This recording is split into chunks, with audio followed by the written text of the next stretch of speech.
बेटा ये सेट 1 से स्टार्ट करते हैं। जैसा कि आपको पता है कि पेपर थोड़ा सा टफ है आया है इस बार। सबसे ज़्यादा सेट 3 है, उससे कम थोड़ा सा सेट 2 आसान है और 1 थोड़ा ज़्यादा आसान है। लेकिन एक आध दो क्वेश्चन ही आसान है। ओवरऑल जो पेपर है वो सब एक जैसे हैं, टफ ही है। तो परेशान मत होना, थोड़ा मार्किंग इजी होगी। लेकिन एक बात जो अपने जूनियर हैं उनको बता दीजिएगा कि जो अभी तक वो बहुत आसान समझ के चल रहे थे कि साल भर कैसे भी करे आखिर में पढ़ के टॉप कर देंगे, थर्ड 10 ईयर एमसीक्यू लगा लेंगे, 10 ईयर क्वेश्चन लगा के टॉप करेंगे, तो इससे भाव से निकल जाएं। क्योंकि आप ये देखो कि जो क्वेश्चन आए हैं पेपर में वो नेट पे नहीं हैं, अब आएंगे नेट पे।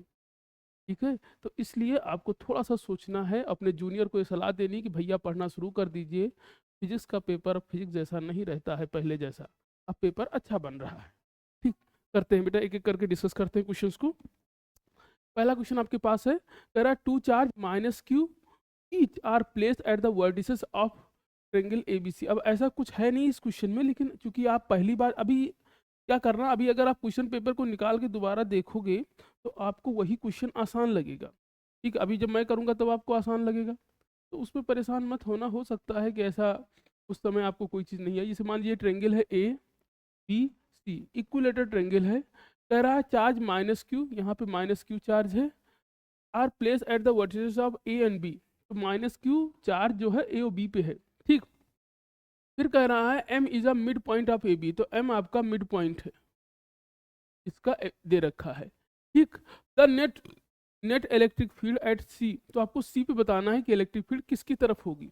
आप जब देखो कि निगेटिव में इलेक्ट्रिक फील्ड क्या होती है, पॉजिटिव से इलेक्ट्रिक फील्ड बाहर निकलती है और निगेटिव में अंदर जाती है।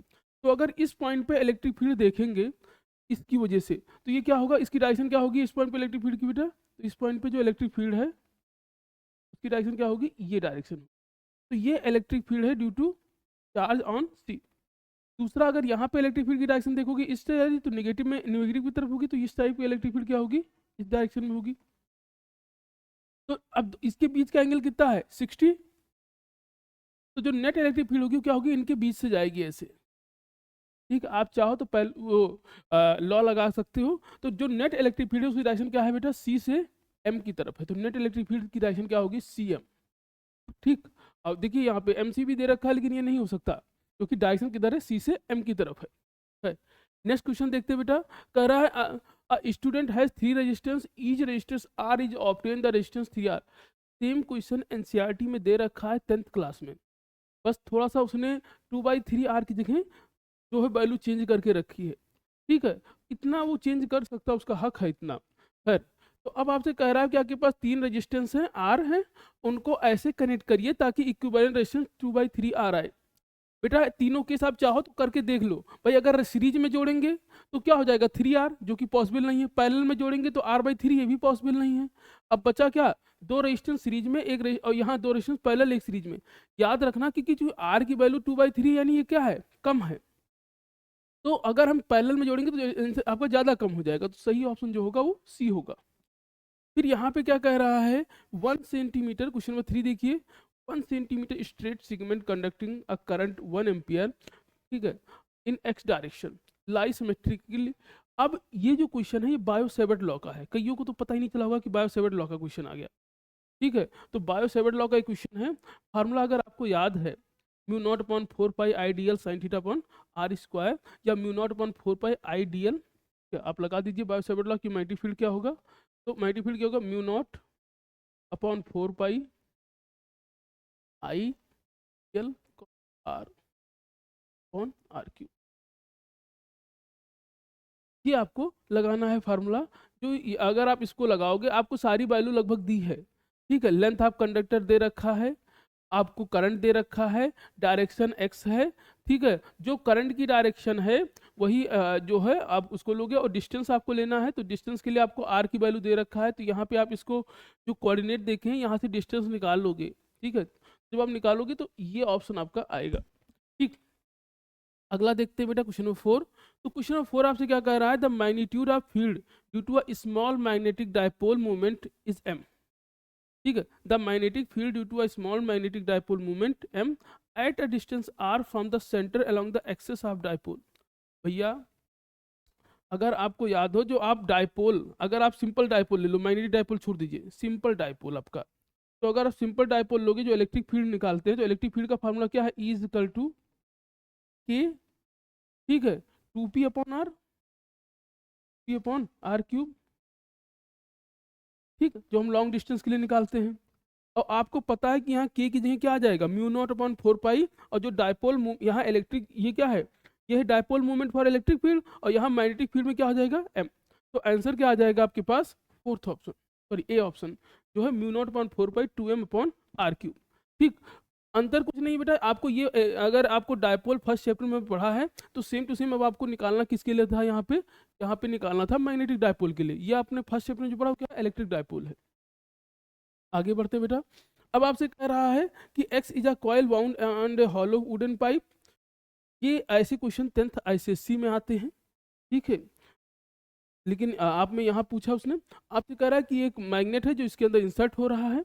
अब आपको पता है कि जो ये इसके अंदर जो भी पोल बनेगा वो इसको अपोज करेगा जब ये जा रहा होगा, यानी अगर नॉर्थ इधर जा रहा है तो यहाँ क्या बनेगा, नॉर्थ, और नॉर्थ बनने के लिए मैग्नेटिक फील्ड किधर होनी चाहिए, इस तरफ होनी चाहिए, तो डायरेक्शन कैसी बनेगी, इधर, यानी इसमें करंट की डायरेक्शन कैसी होगी, नीचे की तरफ, जब ये आगे जा रहा होगा, यानी जेड से वाई, ठीक, और जब ये वापस जाएगा तो वाई से जेड, तो बी ऑप्शन आपका सही हो जाएगा। ठीक, कर लिया होगा आपने, मुझे यकीन है आप पे। आगे बढ़ते हैं बेटा, अब ये क्वेश्चन मैंने देखा है कई चैनलों ने अलग अलग बताया है, ठीक है, और ये क्वेश्चन आ चुका है बहुत पहले, शायद AIPMT में आया है, वो भी पेपर CBSE ही बनाता है, ठीक है, तो बनाता था, अब तो खैर, एक बार मेरे हिसाब से इसमें जो सही आंसर होना चाहिए बेटा, वो होना चाहिए सी ऑप्शन। अगर आप जाओगे सर्च करोगे थोड़ा सा तो आपको कहीं ना कहीं ऑप्शन मिलेगा। मैंने जो सॉल्व किया है तो मुझे ये सी ऑप्शन है। मैं सी ऑप्शन क्यों कह रहा हूँ उसके लिए मेरे पास लॉजिक है, इसको समझ लीजिए आप। हमें क्या दे रखा है कि alternating current I is an inductor, observe a very with the time t as shown your graph, ठीक है, which one of the following graph correct representation the wave of voltage. तो आई दे रखा है हमें, v इजिकल टू क्या दे रखा है, याद है, v is equal to L di/dt, ये पता ही है आपको, यानी जो वोल्टेज होगा वो क्या होगा, करंट का डिफरेंशिएशन। जब आप किसी, ये लीनियर फंक्शन है, लीनियर फंक्शन है यानी x एक है, x⁻1 है, और अगर x⁻1 को डिफरेंशिएट करोगे तो कांस्टेंट टर्म आएगा, ठीक है। तो जब हम लीनियर को डिफरेंशिएट करेंगे बेटा, यानी क्योंकि करंट को डिफरेंशिएट करना है तो इसका डिफरेंशिएशन ये मिलेगा हमको, ठीक है, इसलिए ये होगा, और आसान आसान कह सकते हैं। खैर, नेक्स्ट आपके पास है कि transformer is connected 200 volt source and transfer supply uh, ठीक, तो एक मतलब अब यहाँ पे देखिए आपको कह रहा है कि ट्रांसफार्मर है, ठीक, ट्रांसफार्मर में इधर कितना है 200 वोल्ट है, इधर कितना है आपके पास, transfer supply 3000 volt to a device, और किसी डिवाइस को कितना दे रहा है ये 3000 वोल्ट। बताइए क्या काम है, 200 वोल्ट इनपुट है, आउटपुट में कितना है 3000 वोल्ट है। If the number of turn in primary, इस तरफ टर्न जो है वो 450 है, तो आपको बताना है number of turn in secondary coil, ठीक है। अब जब देखिए तो हमने फार्मूला क्या पढ़ा है, voltage in secondary coil upon, अब प्राइमरी कर लीजिए, voltage in primary coil upon voltage in secondary coil is equal to number of turn in primary coil upon number of turn in secondary coil. तो voltage in primary coil कितना है बेटा 200, voltage in secondary coil कितना है आपका 3000, number of turn in primary coil कितना है बेटा 450, और number of turn secondary coil आपको निकालना है, ठीक है, क्रॉस मल्टीप्लाई कर देंगे हम, तो हमारे पास number of turn in secondary coil कितना आ जाएगा 450 इंटू 3000 अपॉन 200। बेटा 0 से 0 कैंसिल हो जाएगा, 2 से आपने काट दिया तो कितना आ जाएगा 15। अब मल्टीप्लाई कर दीजिए, 0 15 75 के 5 7 60 और 7 67, ठीक है, तो आपका आ जाएगा 6750। ये ऑप्शन आपका सही है। फिर आगे बढ़ते हैं, कह रहा which one of the following statement is correct, electric field due to a static charge, कोई चार्ज रुका है। अब याद रखिए इलेक्ट्रिक फील्ड आपको पढ़ाया जाता है कि इलेक्ट्रिक फील्ड क्लोज नहीं है, इलेक्ट्रिक फील्ड क्लोज पाथ नहीं फॉलो करता, मैग्नेटिक फील्ड क्लोज पाथ है। तो पहले तो जो नॉन क्लोज वाले हैं, नॉट फॉर्म, ठीक है, क्लोज पाथ वाले तो गलत हो जाएंगे, यानी ये दोनों ऑप्शन हो ही नहीं सकते। फिर क्या है, इलेक्ट्रिक फील्ड कंजर्वेटिव है कि नॉन कंजर्वेटिव है, ठीक, तो यहाँ पे conservative field line not from a close path, non conservative field line from a close path, ठीक है।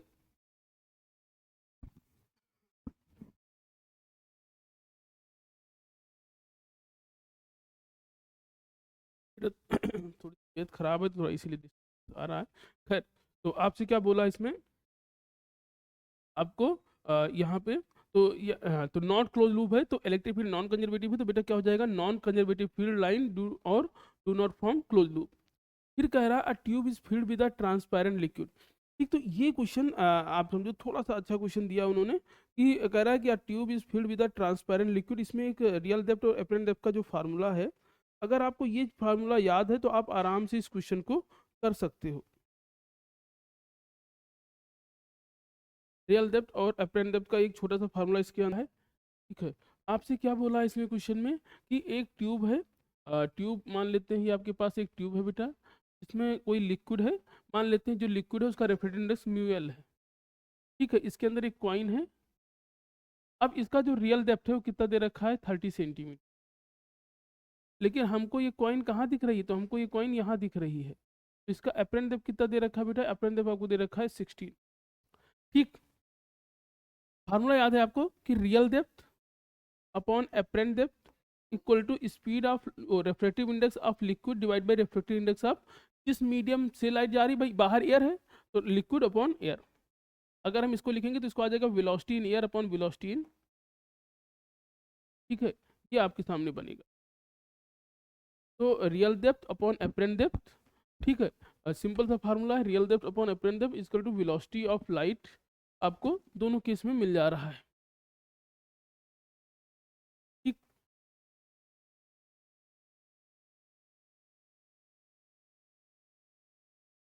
अब जब देखिए हम अप्लाई कर देते तो रियल डेप्थ कितना है 30, अपेरेंट 16, इक्वल टू एयर में वेलोसिटी कितनी है 3 × 10⁸ और वेलोसिटी इन लिक्विड निकालना है, तो ये इधर जाएगा बेटा। तो हम क्या लिख देंगे, velocity in liquid equal to 3 × 10⁸ into 16/30, काट दीजिए 10, तो बेटा ये आ जाएगा 1.6, तो 1.6 × 10⁸ मीटर पर सेकेंड, ठीक है। ये आपका आ जाएगा कि उसके अंदर क्या वेलोसिटी होगी। सीधा सीधा क्वेश्चन को उसने 10th से रिलेट किया है, ठीक है, बस थोड़ा सा 11th का कॉन्सेप्ट 12th का है, थोड़ा सा 10th का है। नेक्स्ट ये है, ये तो आपको सबको पता ही होगा, लेमन सीरीज का है, ठीक है। आगे बढ़ते हैं, कह रहा है एनर्जी। तो अब जरा देखो कि यहाँ पे आपको पता है एनर्जी का फार्मूला क्या है, E इक्वल टू -13.6, ठीक है, ground state electron volt upon n square. N क्या था, एनर्जी लेवल। अब आप एक बार एन की वैल्यू चेक करके देखिए, तो यहाँ पे जो 4 है वो सही हो जाएगा, वो है ना।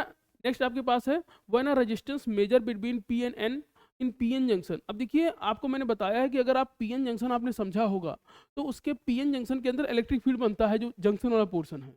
और अगर इन सभी डिवाइस में देखो तो केवल इलेक्ट्रिक फील्ड किसमें बनता है, इलेक्ट्रिक फील्ड मिलता है आपको, किसमें मिलता है बेटा, कैपेसिटर में, ठीक है। तो यहाँ पे ऑप्शन आपका हो जाएगा सी। कई बुकों ने इंडक्टर, कई बच्चों ने इंडक्टर किया है, लेकिन मेरे हिसाब से कैपेसिटर ही होगा, ठीक है।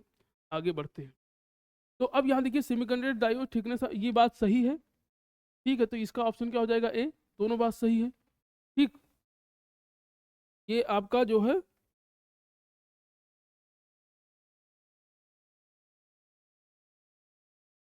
ठीक, आपसे क्या कह रहा है, अ semiconductor is a thickness of depletion layer, क्योंकि जो सेमीकंडक्टर की डिप्लीशन लेयर की थिकनेस है बेटा, वो दो चीज पे डिपेंड करती है। एक है आपके पास कि ये डोपिंग पे डिपेंड करता है कि डोपिंग कितना है, प्लस कि हम इसको कनेक्ट कैसे किए हैं, ठीक। तो कनेक्शन के हिसाब से भी डिपेंड करता है। पहले का ए हो जाएगा, यानी असर्शन, और ये करेक्ट एक्सप्लेनेशन है। दूसरा क्या है, Bohr model of hydrogen atom, the angular momentum of electron in nth orbit is proportional to the square root of the orbit radius. दूसरा क्या कह रहा है कि according to Bohr model electron can jump its nearest orbit only, ठीक है। तो यहाँ पे अगर आप देखो कि एंगुलर मोमेंटम जो है आपका वो किसके बराबर होता है, NH/2 पाई, यही तो होता है। और NH/2 पाई जो है एंगुलर मोमेंटम किसके बराबर होता है, MBR, ठीक है।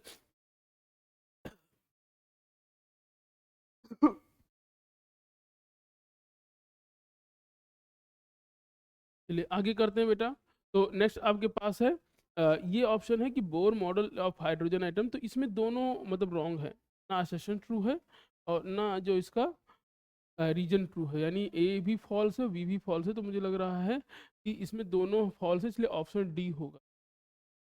ठीक, फिर अगर आप पांचवा 15 क्वेश्चन देखिए, तो कह रहा out of infrared a radio wave and radio wave, तो पहली बात यहाँ पहला ट्रू है, ये ट्रू है, ठीक है, और ये वाला फॉल्स है, नहीं असर्शन ट्रू है, रीजन फॉल्स है, तो सी ऑप्शन होगा, हो जाएगा सी ऑप्शन। फिर आपसे क्या कह रहा है 16, in a ideal step down transformer the electrical energy is not lost. ठीक है, in a step down transformer voltage decrease but the current increase. ठीक है, तो दोनों बात सही है, तो इसलिए एनर्जी जो कि वोल्टेज कम हो रहा है, तो ओवरऑल जो है आइडियल केस में यहाँ पे ये ए ऑप्शन हो जाएगा कि ए इज ट्रू है, उसका करेक्ट एक्सप्लेनेशन भी है ये। ठीक, आगे बढ़ते हैं बेटा। ठीक, हो गया होगा, आगे बढ़ जाइए। आपसे कह रहा है two wire of same material and same radius have their length are in a ratio 2:3। ठीक है, they are connected in parallel to a battery with a supply a current 15 ampere, find the current through the wire। ठीक है, तो आपसे कह रहा है कि दो वायर हैं, दो वायर हैं, ठीक है, एक वायर आपके पास ये है, ठीक, और दूसरा वायर हमारे पास ये है। आपसे कह रहा है कि सेम मटेरियल है एंड सेम रेडियस है, तो अब आर रेजिस्टेंस का फॉर्मूला क्या होता है, R is equal to rho L upon A. Resistance का फार्मूला क्या है, R is equal to rho L upon A. ठीक है बेटा, मटेरियल सेम है, ये सेम है, ये वैल्यू सेम है, तो लेंथ सबकी अलग है, एक की लेंथ 2 है, एक की लेंथ 3 है, तो जिसका लेंथ 2 होगा इसका रेजिस्टेंस क्या हो जाएगा आर, ये कितना हो गया 2R, बाकी चीज़ें सेम है, और इसका कितना हो जाएगा 3R, क्योंकि लेंथ दोनों की अलग अलग है, इसलिए हमने दोनों का रेजिस्टेंस क्या हो जाएगा 2R 3R।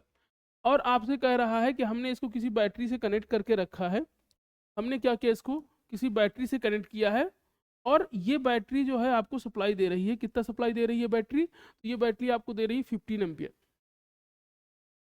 ठीक, आपको बताना है कि इसमें करंट कितना जाएगा। ठीक है, एक फार्मूला है करंट निकालने का, क्या है कि जैसे मान लेते हैं इसमें करंट I1 है, इसमें करंट I2 है, तो I1 इक्वल टू, अगर आपको I1 निकालना है, ठीक है, I1 जो होगा, मतलब जिसमें आपको करंट निकालना है, इसके लिए फार्मूला क्या है आपके पास कि टोटल करंट। ठीक है, तो टोटल करंट जो होगा, तो टोटल करंट इनटू, अब ये क्या है R2 upon R1 plus R2,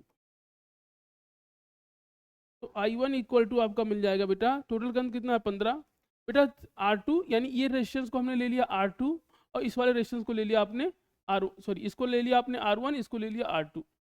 ठीक है, तो अब यहाँ पे क्या है R2 यानी एक R1 ले लिया, R2 उल्टा ले लिया, क्योंकि इस हिसाब से अगर हम चलेंगे तो ऊपर वाले को लेना पड़ेगा, हम I1 निकाल रहे हैं यानी इसमें करंट निकाल रहे हैं।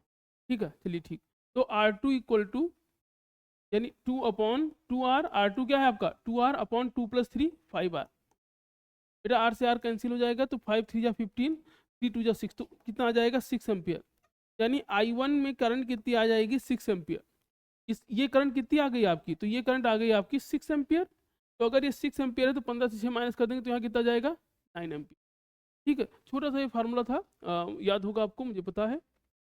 अगला देखते हैं बेटा, आपसे कह रहा है in a circuit 3 ideal cell of EMF E of EMF V to be, ये आपको दे रखा है, are connected a resistance of A R and capacitor C with another resistor of A, और ऑप्शन में है, ठीक है 2R as shown in figure. In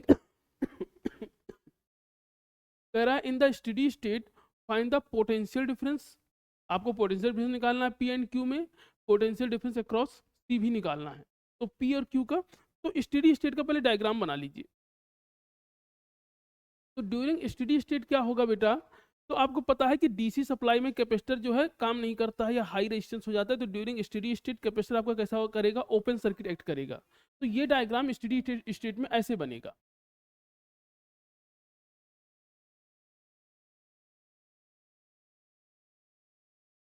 capacitor आपका ओपन सर्किट एक्ट करेगा बेटा,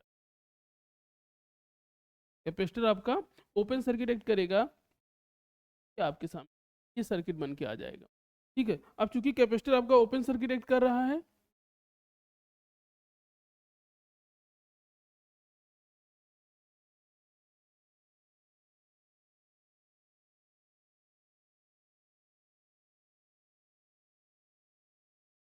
ठीक, ये आपके पास है।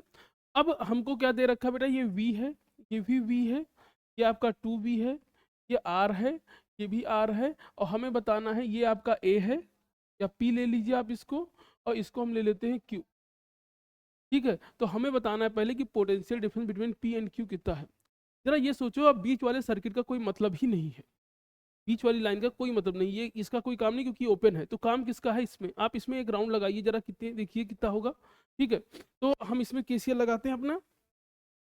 सपोज करिए अगर हम इधर से चलना शुरू करते हैं ऐसे, ये आपका हो जाएगा V माइनस आई आर, बेटा आप इधर आओगे यहाँ भी 2 है, माइनस का 2 RI, और ये आपका हो जाएगा माइनस का 2V इक्वल टू, ठीक है, ये बन गया बेटा। तो V और, और ये 2R में IR जोड़ेंगे कितना हो जाएगा 3IR, बेटा ये -2B है, माइनस का 2B इक्वल टू क्या हो जाएगा 0। ठीक,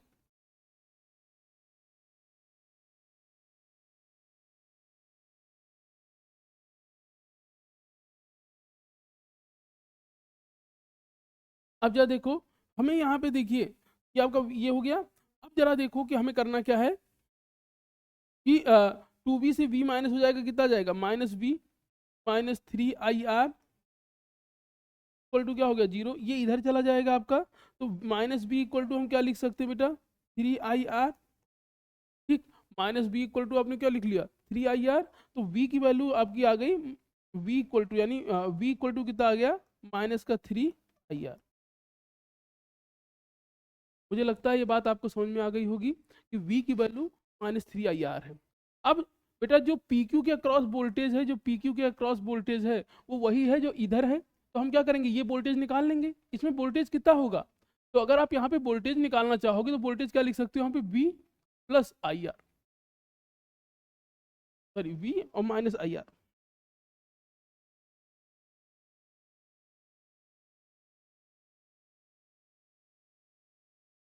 तो जो वोल्टेज जो होगा PQ का वो क्या होगा बेटा, PQ का voltage V minus IR।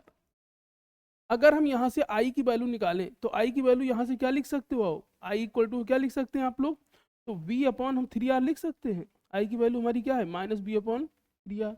Put कर दीजिए बेटा यहाँ पे, तो यहाँ अगर आप पुट कर दोगे तो V माइनस आई, सॉरी B माइनस, अब R तो आपको पता है I की वैल्यू कितनी आ गई है, I की वैल्यू आ जाएगी -B अपॉन 3R।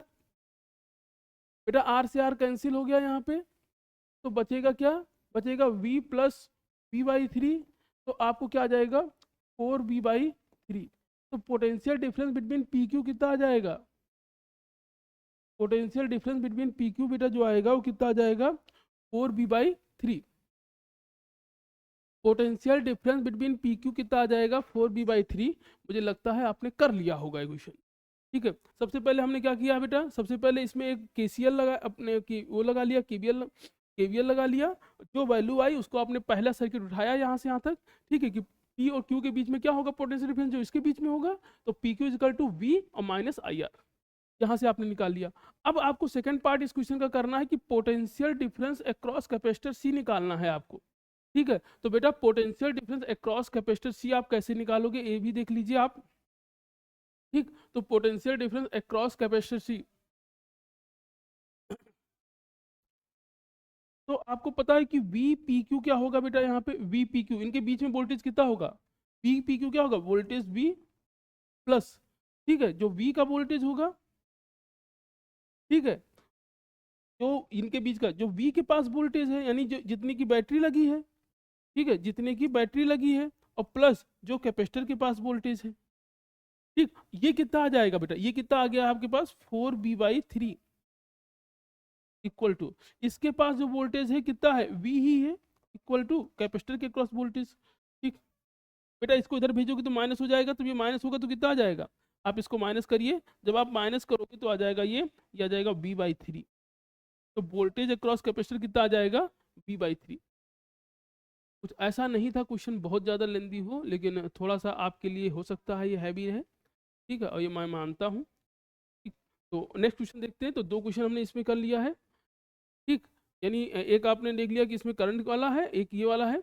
दोनों को आप स्क्रीनशॉट ले लीजिए दोनों का, ठीक है, और उसके बाद हम लोग आगे बढ़ते हैं, ठीक। अब जरा देखिए इसमें और सारे क्वेश्चन हैं।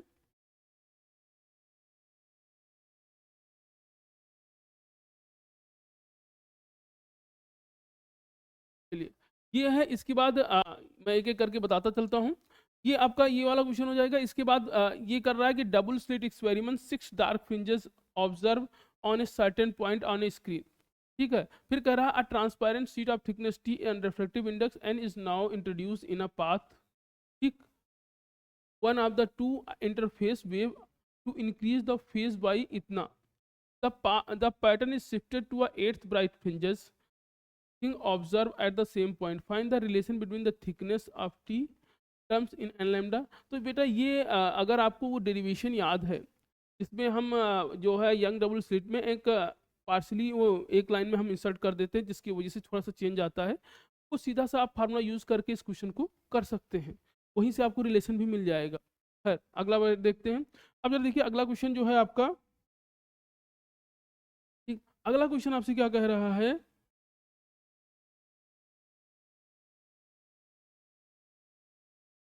ठीक। तो अगला क्वेश्चन हम लोग करते हैं बेटा। मैं इसको हिंट वो आपको बता देता हूँ, आप खुद ट्राई करोगे इसको।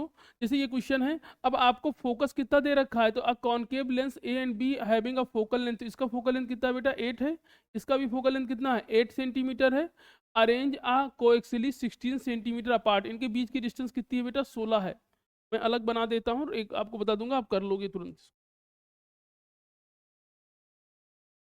ठीक है। ये आपके पास है, और दो कॉन्वेक्स आपके पास हैं, दोनों कॉनकेव लेंस है, और इनके बीच की डिस्टेंस कितना है, 16 है, ठीक है। 16 सेंटीमीटर दे रखा है ए एंड बी। और फोकल लेंथ कितना दे रखा है बेटा, तो इसका भी फोकस 8 है, इसका भी फोकस कितना है, 8 है, ठीक। And emerge a coaxially a 16 centimetre place a distance 4 centimetre from A, ठीक है। अब जरा देखो कि इससे एक ऑब्जेक्ट है जो 4 सेंटीमीटर डिस्टेंस पे रखा है, ठीक। हमसे क्या कह रहा है कि एक ऑब्जेक्ट है जो 4 सेंटीमीटर डिस्टेंस पे रखा है। अगर ऑब्जेक्ट आपका 4 सेंटीमीटर पे रखा है, ठीक, ये आपको डिस्टेंस कितना दे रखा है, 4 सेंटीमीटर। ये ऑब्जेक्ट है बेटा, यू आपको कितना दे रखा है, 4, चूंकि इस तरफ है इसलिए माइनस लोगे। एफ आपको पहले ही माइनस में 8 दे रखा है, ठीक है, इस तरफ है, तो आप यहाँ से वी निकाल लोगे। बेटा जो इस वाले लेंस के लिए वी आएगा, इस वाले लेंस के लिए जो भी वी आएगा, हम क्या करेंगे, वो इस वाले लेंस के लिए क्या हो जाएगा, ऑब्जेक्ट डिस्टेंस हो जाएगी।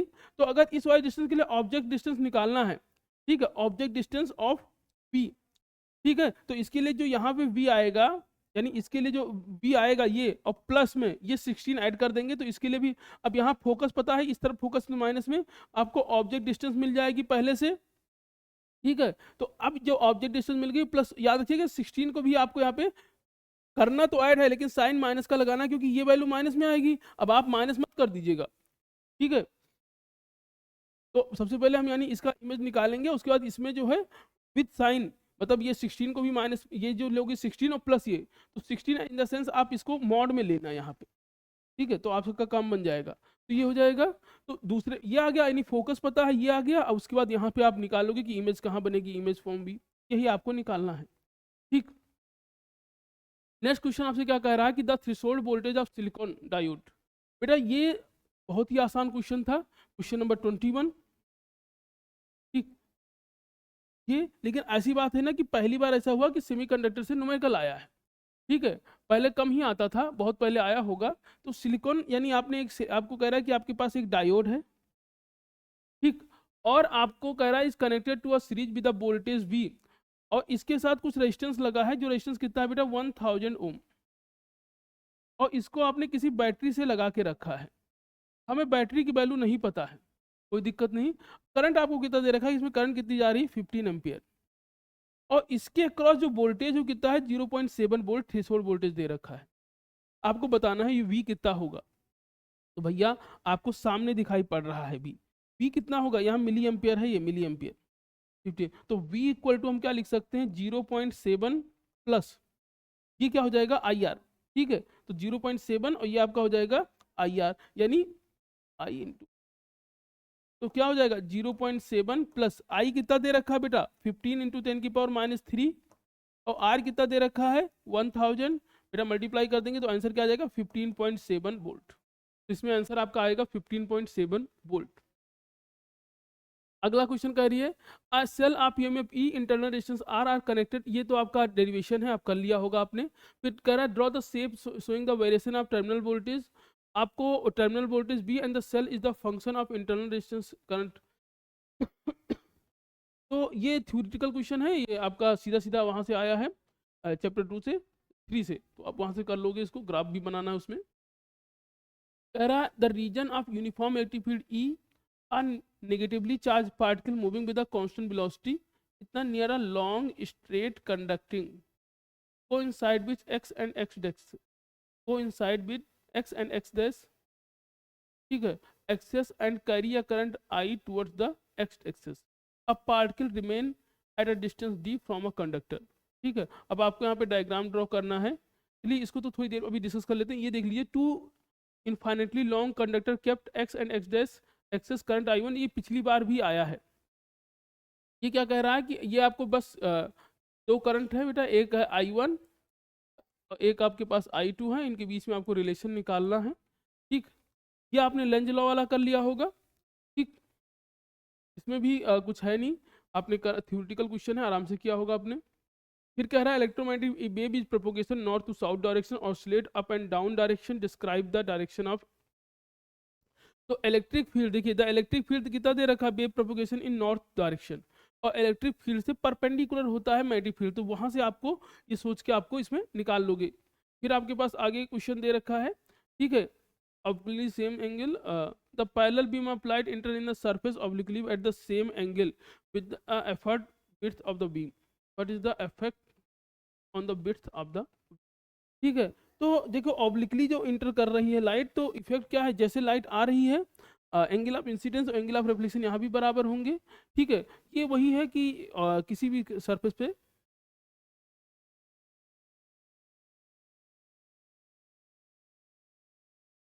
फिर with the help of ray diagram so the straw appear bend in a partly dipped in water explain.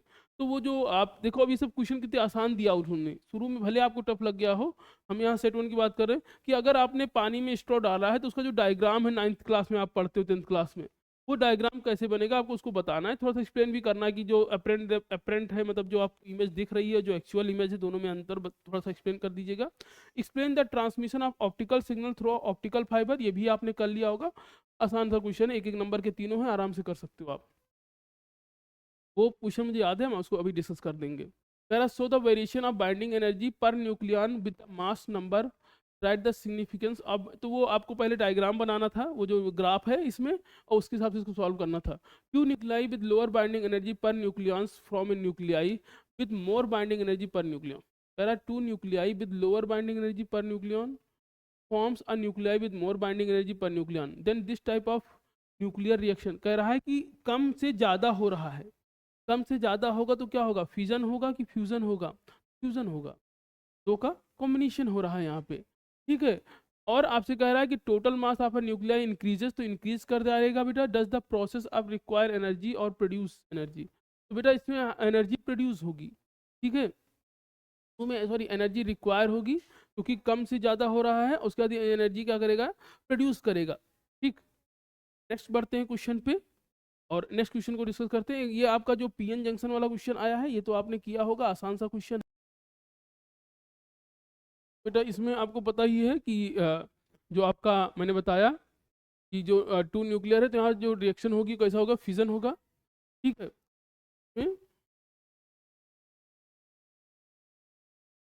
Clear, sorry fission fusion होगा, मैंने बताया है आपको। टोटल मास जो होगा इसका डिक्रीज करेगा, ठीक है, टोटल मास क्या होगा, डिक्रीज करेगा, और इसमें एनर्जी प्रोड्यूस होगी, ठीक। आगे बढ़ते, what is the majority and minority charge, ये कर लिया होगा। पीएन जंक्शन आपने कर लिया होगा। So the graph variation of the current, ये भी आपने कर लिया होगा। ठीक है, नेक्स्ट देखते हैं। कह रहा parallel plate, two parallel plate, parallel plate capacitor has a two parallel plate which separated, ये दे रखा है। ठीक, और आपको निकालना क्या है,